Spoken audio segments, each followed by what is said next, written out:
Hello students, good morning. Students, हमने पिछली class के अंदर अनुपात समानुपात के बारे में अध्ययन किया था। आज उसी क्रम को हम आगे बढ़ाएंगे।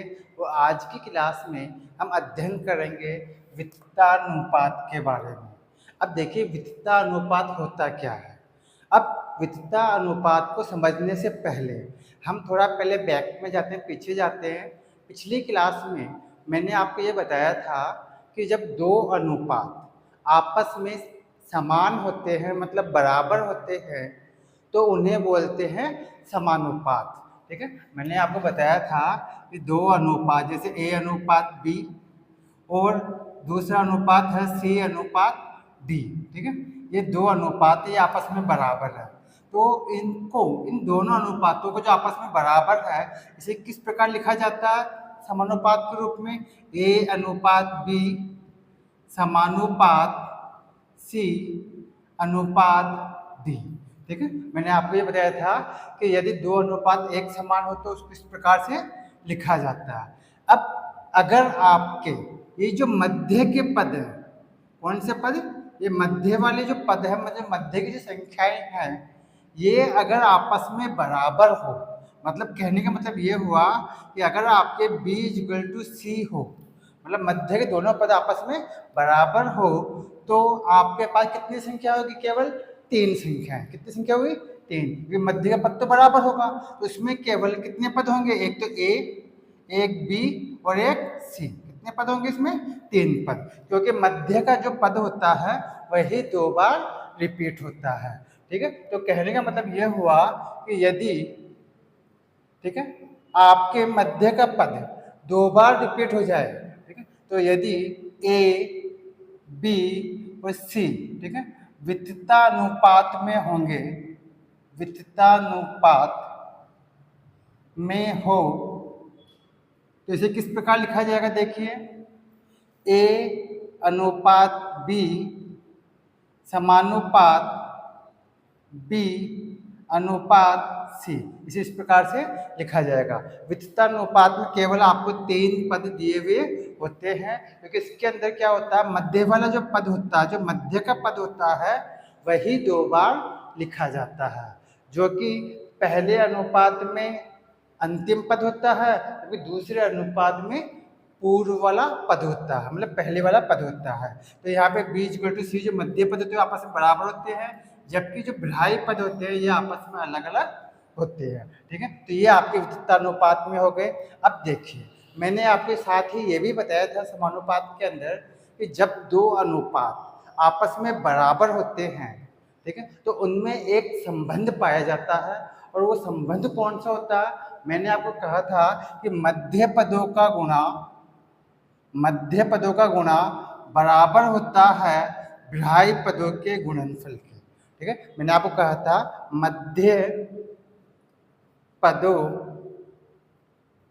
का गुणनफल, ठीक है, बराबर होगा भिलाई पदों के, भिलाई पदों का गुणनफल, भिलाई पदों का गुणनफल। ठीक है, आपके बताया था मैंने लास्ट क्लास के अंदर। यही संबंध आपके वित्तानुपात में भी बैठता भाई है, तो ये भी समानुपात के रूप में ही। सिर्फ अंतर इतना सा है कि वित्तानुपात में केवल आपको तीन संख्याएं दी हुई होती हैं, प्रथम पद, द्वितीय पद और तृतीय पद। ठीक है, पहला, दूसरा और तीसरा। इस दूसरे पद को हम मध्य पद भी कहते हैं, क्योंकि यही मध्य पद दो बार रिपीट होता है। अब देखिए, इसके अंदर अगर आपको तीन पदों में से कोई सा भी पद ज्ञात करना हो तो कैसे ज्ञात करेंगे? देखिए, इसके लिए फार्मूला क्या होता है वो भी देख लीजिए। अब देखिए, जैसा कि आपको बताया मैंने, मध्य पदों का गुणनफल बराबर होता है भिलाई पदों का गुणनफल। अब जब तीन संख्याएं, मतलब तीन पद अगर वित्तानुपात में है, तो इसमें मध्य पद कितने बार लिखा जाएगा? दो बार। तो यहाँ पे मध्य पद क्या होते हैं? एक समान होते हैं। तो यहाँ मध्य पद का मतलब हो गया b × b, और भिलाई पद का मतलब हो गया a × c, a × c। तो इस तरीके से सॉल्व करके जाएगा b² equal to A into C. और अगर आपको बी का मान ज्ञात करना है, जिसको हम मध्य पद या द्वितीय पद भी कहते हैं, तो यहाँ पे जो मध्य पद है बी, ये अगर आपको ज्ञात करना हो तो कैसे ज्ञात करेंगे भाई? मध्य पद मतलब बी इजकल टू आपके हो जाएगा अंडर रूट मतलब स्क्वायर रूट इसको बोलते हैं, और यह हो जाएगा a इंटू सी। अगर हम पहले और तीसरे अनुपात को मल्टीप्लाई करके उसका वर्गमूल ज्ञात कर लेते हैं तो आपको मध्य पद ज्ञात हो जाता है। अब इसी प्रकार से ठीक है, देखिए अगर मान लीजिए आपको मध्य पद दिया हुआ हो, ठीक है, मध्य पद दिया हुआ हो और आपको प्रथम पद ज्ञात करना हो, प्रथम पद अगर आपको ज्ञात करना हो, कहने का मतलब ये हुआ आपको अगर एक ही वैल्यू ज्ञात करनी हो तो हम कहेंगे यहाँ एक ही वैल्यू ज्ञात करने के लिए सी को हम नीचे ले आएंगे, ये हो जाएगा बी स्क्वायर अपॉन सी, बी स्क्वायर अपॉन सी, ये आपका प्रथम पद ज्ञात हो जाएगा इस तरीके से। ठीक है, अगर मान लीजिए आपको तृतीय पद ज्ञात करना है, तीसरा पद ज्ञात करना है वितरणानुपात में, तृतीय पद मतलब सी की वैल्यू अगर आपको ज्ञात करनी हो तो क्या हो जाएगा भाई? बी स्क्वायर मतलब मध्य पद का स्क्वायर करना है, मतलब उसको उसी से गुणा करना है, और अपॉन ए। ठीक है, इस तरीके से प्रथम पद ज्ञात करने के लिए इस फार्मूले काम मिलेंगे, मध्य पद ज्ञात करने के लिए इस फार्मूले काम मिलेंगे, और तृतीय पद ज्ञात करने के लिए हम इस फार्मूले काम में लेते हैं। वितरणानुपात में कितने पद होते हैं भाई?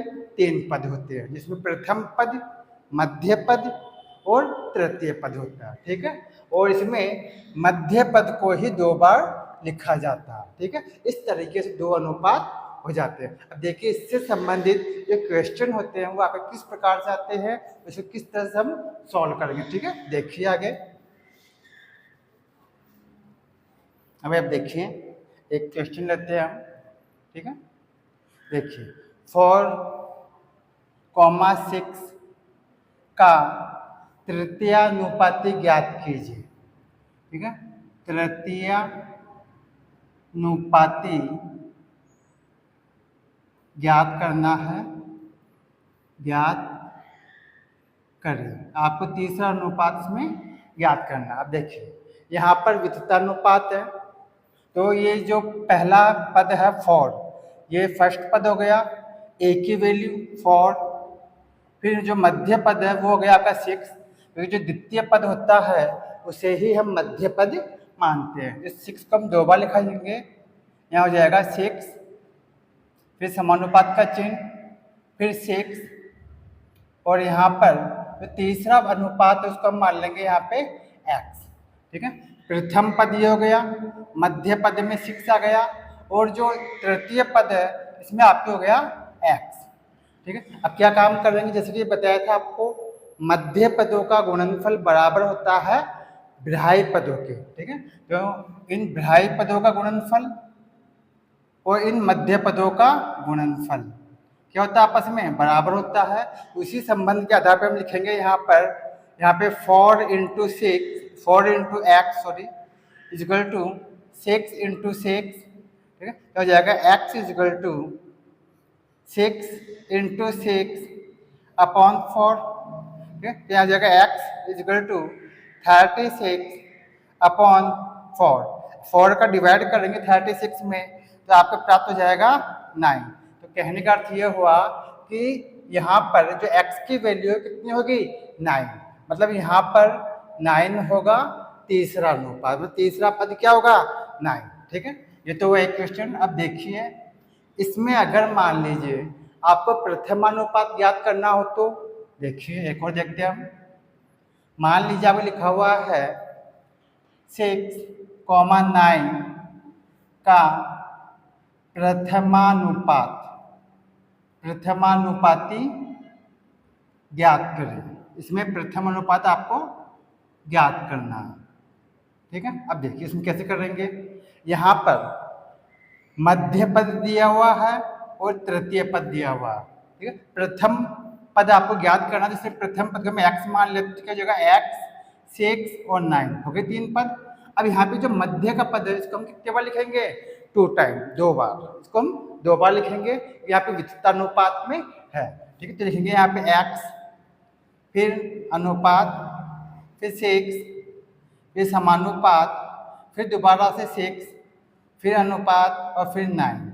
अब जैसा कि आप जानते हैं विधायी पदों का गुणनफल बराबर मध्य पदों का गुणनफल, तो इन दोनों पदों को गुणा करेंगे और यहाँ बाहर इन दोनों को गुणा करेंगे, ठीक है।